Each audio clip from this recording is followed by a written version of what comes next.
Let's spend this video describing how to put together a truth table and how to evaluate a complex sentence. This is also an exercise in studying where the main logical operator is and how to find the order of priority of the operators in a sentence. And along the way, we'll talk a little bit. Well, I'll introduce the material conditional, and I'll have more to say about the material conditional going forward. We'll maybe do a video on it, and then, well, let's just jump in. So, if P then Q, the horseshoe in our logic, this is called the material conditional. The truth table for this is such that the only case where it comes out false, if P then Q, is in the second case right here, the case where P is true and Q is false. If that's the case, then if P then Q is false. So if P then Q is true, if P is true and Q is true, right here, it's true if P is false and Q is true, and it's true if both are false in the fourth case. We'll have a lot more to say about the material conditional. I just want to introduce it at this stage. You might already be feeling a little funny about the fourth case, about calling it true in the fourth case. If so, that's good. Maybe even, well, okay, but we'll say more about it. I don't want to jump ahead too fast. Okay, so this symbol right here, this thing with the three lines, means if and only if. And this is roughly going to give us a sense for, or account for cases where both sides of the biconditional, it's called the biconditional operator, are the same. So it's true in case both sides are the same. So for example, in the first and fourth cases, if P is true if and only if Q will be true. Okay, one more time, that's a little garbled. P if and only if Q is true. So we read this thing as P if and only if Q. We say that that's true in these two cases. It's true when P is true and Q is true. Or it's true when P is false and Q is false, and it's false in the other two cases. In these two cases. Okay, so this is just purely definitional at this point, so we can do some work with the truth tables and have some complex operators going on. So at this stage you should already have memorized the other truth tables for or, for and, for the negation, and you should know the conventional layouts for P and Q. So any sentence by itself, of course, is either true or false. If we have two sentences, some compound involving two sentences, then under the first we'll write TTFF, under P we'll write TTFF, and under Q we'll write TFTF. And then we saw in another video how when you have more than two variables, so for example if you have three variables, that the number of rows will be 2 to the power of the number of columns, so the number of variables involved, so the number of unique variables. So in a case where you have three variables, let's say P, Q, and R, it's 2 to the power of 3, 2n. So that's what? That's 8. So you'll have 8 rows for those three unique columns, for those three unique columns. You'll have 8 rows. You'll have under the first, under P, you'll have 4 trues and 4 falses, two trues, two falses, two trues, two falses, two trues, two falses under Q, and then under R you'd have true, false, true, false, true, false, true, false. So if that's not familiar to you, check the other video and the video on where I introduced the truth tables, and you should have that fully under control at this point. You need to practice that and memorize the conventional layouts. No other way forward. Okay, so here we're going to look at how, given some complex sentence in sentential logic, we evaluate the truth table. So let's take a look at what we've got here. We've got, I've already laid out the table for you, so, but look at this. So we've got we only have two variables, P and Q, and they repeat, right? So P, Q, P, Q, P, Q. So we know we're only dealing with two declarative sentences. Those two declarative sentences are combined in a very complex way. So they're combined with the operators in a pretty complex looking way. But we know, since we only have two, that we only need to have 4 rows. So we only need 4 rows. So we know already that we have this conventional ordering TTFF here, TTFF, and TFTF falling under P and Q. Now again, this is simply a matter of convention, the way we lay these out. But now, given this, we're going to be consistent throughout the sentence. So under the P, we'll put in TTFF. Under this P over here, it's going to be TTFF. Under Q, it's going to be TFTF. And under Q, it'll be TFTF. Okay, so let's go ahead and do that. So now we haven't actually done much more than set up the conventional ordering of combinations of truth values for these two declarative sentences. So now what we need to do, once we consistently fill them all in for instances of P's and Q's, then we have to figure out, okay, what do we do first? What do we evaluate first?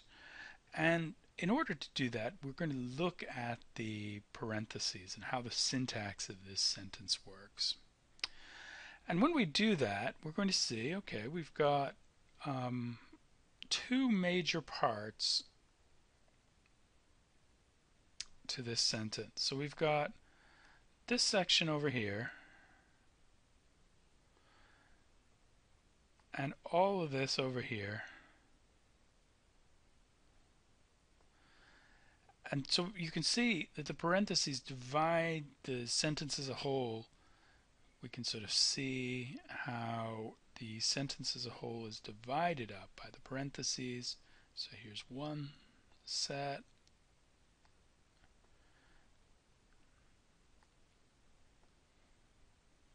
Another set. Another set. They come in pairs, of course. And then notice this parenthesis right here, this pair of parentheses right here encloses all this part. Okay, so we take the parentheses as organizing the order of operations. So now we see we have these two big chunks, the chunk to the left of the horseshoe and the chunk to the right of the horseshoe. So what we're going to say then is the MLO here, the main logical operator, is the horseshoe. It's the thing that's holding everything, these two major parts of the thing together. We'll explore more cases for MLO, and you'll actually find more of that in the text as well. But for now, let's go ahead. So once we identify the MLO, then the next step is looking at, okay, what comes next? So what's the most important operator, we might say, within all of this stuff to the left of the MLO? Well, since there's only really one operator, then we'd say, okay, that's it. Now, on the other hand, if we were just looking at what's contained within the parentheses, the pair of parentheses to the right of the MLO, we'll find that in this complex sentence, we've got three operators, two horseshoes and an and what we'll see is that these parentheses give us the ordering internally within this stuff as a whole here to the right of the MLO, to the right of the horseshoe. So we'll see that there are two parts in here, and they're joined by the AND. So the AND here, if it were just the stuff to the right of the MLO, that would be the MLO for that part, this AND. Okay. So now the next thing to do is to look at, okay, well, what's the next most important operator? Or what's the next thing? Okay, so this is here we've got the MLO that's holding all the entire thing together. Internally on the left, we've got this that's holding this side together. On the other side, we've got this that's holding all this stuff together. Whoops, should include this. It's holding this whole thing together. So then obviously the only two that are left are what's inside here. So it would be this horseshoe, would be the most sort of, I don't know what you'd call it, the least important, I don't know. And this one on that side. So let's take a look at that. Okay, so we try to figure out the order of the logical operators. We look first to find the MLO, then the secondary and tertiary logical operators, and so on. And then we start evaluating at the very bottom. So we would start then with these guys, with this one and with this one. Since they don't really have any bearing on much of anything, they just hold these together. Okay. Alright, so that would be the first thing we would do. The second thing we would do would be this, I guess. And then we would have the value of all of this. Then from there, we'd work on this one. We'd evaluate this guy. And then we'd have the value of everything on this side. And then we'd use the horseshoe to compare the left and the right and get the value of the entire statement right here. Okay. Whoops. Okay. So once we go ahead and evaluate this and this, we'll get these guys. Now, how do we do that? So this is something to talk about. Okay. So let's begin over here. So here we've got P horseshoe Q. Now we know that the definition of the horseshoe is every time P is true and Q is true, then the sentence as a whole is true. The only occasion where the sentence, the conditional, is false is when what we call the antecedent is the first part, is true, and the consequent, that's what we call the second part, is false. So when the antecedent is true and the consequent is false, we say the conditional as a whole is false. That's just this case. Here we have the conditional such that, or we have the case such that the antecedent is true, but the conditional is false. And then we say that the conditional as a whole, the consequent is false. So we say that the conditional as a whole is false. One more time. If we have, here we have the antecedent being true, the consequent being false, so we say that the conditional as a whole is false in that case. It's true in other cases.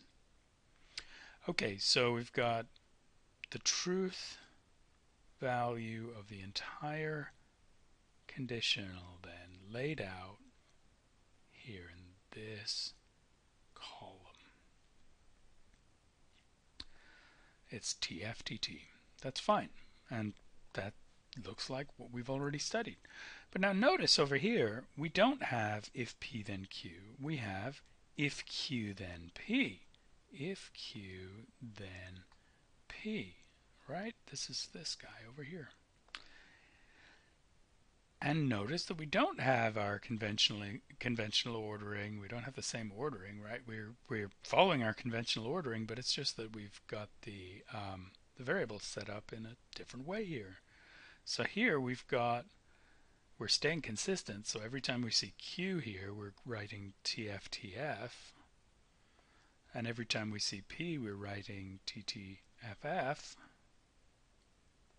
And what we do though is we keep, when we evaluate the horseshoe here, we say, okay, again, the only case where the conditional as a whole comes out false is this case here, where the antecedent is true and the consequent is false.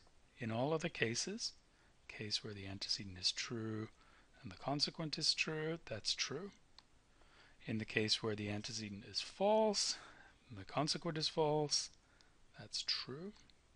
In the case where the antecedent is false and the consequent is false, it's also true. So once again, the only case is where it's false, where the conditional as a whole is false, is right here, where the antecedent is true and the consequent is false.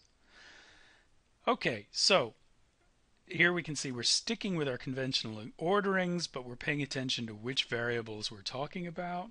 And yeah, so let's take a look. So let's go ahead then and review that. So the goal then is to find the column of truth values that fall under the MLO as a whole, right? The MLO of the whole thing, of course, is that nice horseshoe over here. But we've got to begin in the sort of the deepest in, the lowest level of operators. And we saw that we found those. Those are the horseshoes here and here.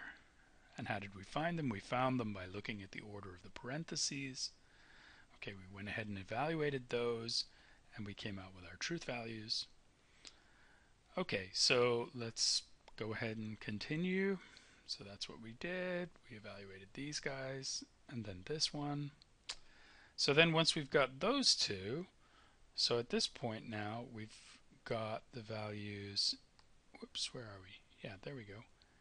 We've got the value here of all of this, and the value of all of this. And now what we need to do is apply those using, well, conjoin those truth values and see what we get. So we know that the truth of a conjunction is, well, a conjunction is true only when both conjuncts are true. So you'll be able to sort of figure that out in the next step. So now we're going to compare the two, as we've seen, so as you can see in this, and join them, conjoin them. Maybe before we go to the next slide, you'll see, well, here we've got true, and here we've got true. So you know that if you're comparing, if you're conjoining true and true, then this is likely to be true. Yep. False and true, well, we'll say in the case of false and true, it's got to be false. In the case of true and false, then it's going to be false also. And then finally, in the case of true and true, sorry for my crappy handwriting, then it's going to be true. Okay, so then we're going to end up with the, let's see, whoops, this whole thing, the value of this whole thing being true, false, false, true.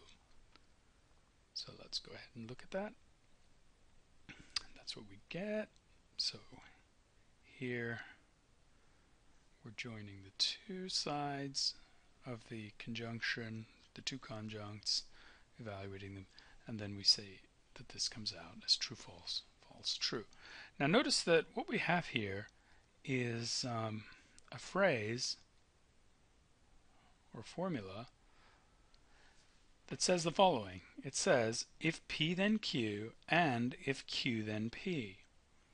And maybe intuitively you've already noticed that that would be equivalent to P if and only if Q. So when you say P if and only if Q, and you try to define it, so someone said, what does it mean to say P if and only if Q? If you were trying to define it, you might say, well, what it means is if you got P, then you got Q, and if you got Q, then you got P. And if you look at the sentence as a whole, or, well, this conjunction here, that conjunction is precisely that definition. It says if you've got P, then you've got Q, and if you've got Q, then you've got P. Okay, fair enough. So it should be no surprise then that the truth table for this side, for this, all this stuff over here, is TFFT, which is equivalent to the truth table, which is the truth table for P if and only if Q. Okay, fair enough. So we've evaluated everything to the right of the MLO.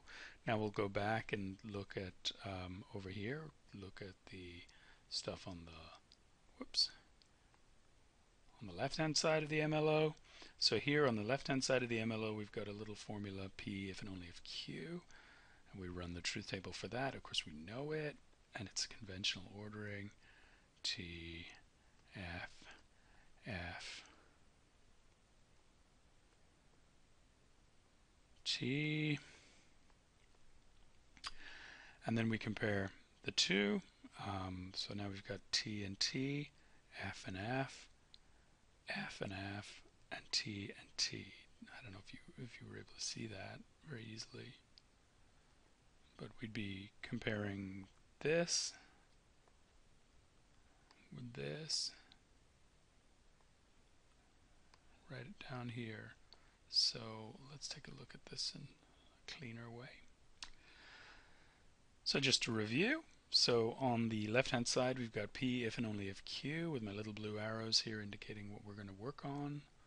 We go ahead, we evaluate that, TFFT.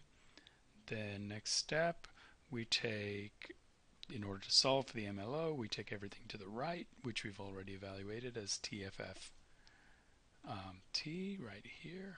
So this is the stuff to the right that we've already evaluated. And we take the values to the left of everything to the left. We combine them using the truth function, the MLO here, the horseshoe, and we get T, T, T, T. Now, what have we shown here? We've shown that, well, this is always true. So this sentence as a whole is a tautology. Okay, so I've run a little long. I'll talk about the material conditional in the next slide. Maybe we'll do another, or the next video rather, we'll do another couple of videos on the truth tables just to get you more practice. All right, thanks.